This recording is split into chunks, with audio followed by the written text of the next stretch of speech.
बच्चों, वाक्य के अंत में रहा है रही है यदि आए शब्द कहीं और कार्य प्रारंभ समय भी साथ में पाया जाए वहीं तो प्रेजेंट परफेक्ट कंटीन्यूअस टेंस कहा जाता। हैज बीन और हैव बीन हेल्पिंग वर्ब है लेके आता। वर्ब की फर्स्ट फॉर्म प्लस आईएनजी का हो यहाँ प्रयोग। ऑब्जेक्ट के साथ अन्य शब्दों का हो इसमें संयोग। निश्चित समय के लिए सिंस का किया प्रयोग यहाँ जाए और अनिश्चित समय के लिए फॉर शब्द पहले आए। बच्चों, आज हम प्रेजेंट परफेक्ट कंटीन्यूअस टेंस के वाक्यों को बनाना सीखेंगे। इस ट्रांसलेशन में सबसे पहले हमें पहचान सीखने की जरूरत है। प्रेजेंट परफेक्ट कंटीन्यूअस टेंस की पहचान होती है वाक्य के अंत में रहा है, रही है, रहे हैं आदि शब्द आते हैं। ये पहली पहचान हुई। इसके साथ ही एक पहचान जुड़ी हुई होती है। दूसरी पहचान होती है कि इसमें कार्य प्रारंभ होने का समय भी पाया जाता है। कार्य प्रारंभ होने का समय भी, एक तो रहा है, रही है, रहे हैं। यही पहचान सेम कंटीन्यूअस में भी होती है, प्रेजेंट कंटीन्यूअस में होती है। लेकिन क्या होता है, उसमें समय नहीं दिया होता, इसमें समय दिया होता है। इसीलिए इसको परफेक्ट कंटीन्यूअस कहते हैं।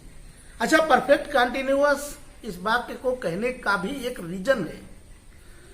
इसमें कार्य प्रारंभ होने का समय दिया होता है, तो कार्य प्रारंभ करने के समय से लेकर के जिस समय बात कही जा रही है उस समय तक का काम पूरा हो चुका होता है। इसलिए उतने हिस्से को, उतने सेगमेंट को हम परफेक्ट के अंतर्गत लाते हैं। और जो काम अभी जारी है और आगे होना है काम, तो उसके लिए हम कंटीन्यूअस का प्रयोग करते हैं, उसे हम कंटीन्यूअस कहते हैं। तो इस प्रकार से ये वाक्य बन जाता है परफेक्ट कंटीन्यूअस। इस तरीके से ये परफेक्ट और कंटीन्यूअस दोनों को मिलाकर के बनाया गया है। अब इसमें क्या होता है, जैसे एक वाक्य है कि वो 2 बजे से किताब पढ़ रहा है। वह 2 बजे से किताब पढ़ रहा है।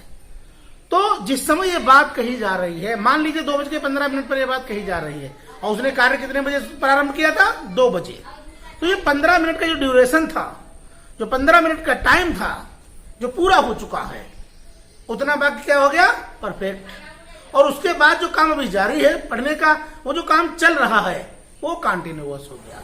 तो ये पहचान होती है, पहचान समझ लीजिए को। पहचान होती है 2, वाक्य के अंत में रहा है, रही है, रहे हैं तथा कार्य प्रारंभ होने का समय। ये 2 चीजें बहुत महत्वपूर्ण है समझनी। इसके साथ ही इसमें बताया गया है कि हैज बीन और हैव बीन, ये सहायक क्रियाएं होती हैं। हैज बीन और हैव बीन खूब समझ लीजिए। हैज बीन एक वचन के साथ आता है, हैव बीन बहुवचन के साथ आता है। हैज बीन एक वचनकर्ताओं के साथ, हैव बीन बहुवचनकर्ताओं के साथ। तो अब इसमें क्या हो गया, सहायक क्रिया हो गई। इसमें वर्ब की फर्स्ट फॉर्म प्लस आईएनजी का प्रयोग करते हैं। इसमें किसका प्रयोग करते हैं, वर्ब की फर्स्ट फॉर्म प्लस आईएनजी का प्रयोग करते हैं। निश्चित समय और अनिश्चित समय, इसमें समय 2 प्रकार के होते हैं, निश्चित समय और अनिश्चित समय।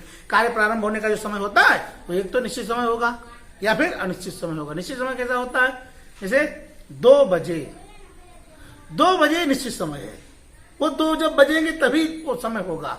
तो 2 बजे, मंडे, संडे, ये सब क्या है, ये सब निश्चित समय है। कोई तारीख दी हुई हो, ये निश्चित समय है। अगर कहें 2 घंटे, तो 2 घंटे कितने भी समय हो सकते हैं। तो वो जो 2 घंटे, 2 आवर्स, अनिश्चित समय हो गया।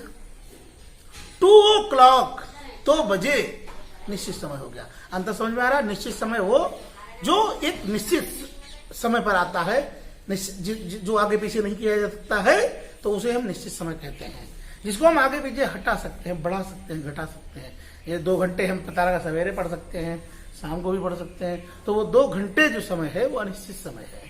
तो निश्चित समय के लिए सिंस, अनिश्चित समय के लिए फॉर का प्रयोग करते हैं।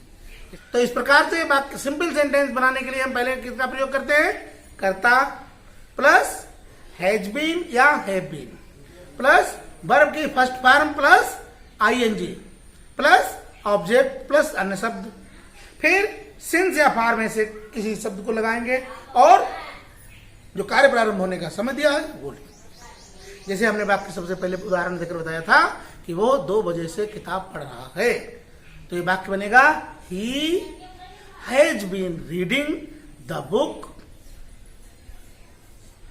2 बजे है तो सिंस 2 o'clock, 2 घंटे है तो क्या होगा फॉर 2 hours, फॉर 2 hours।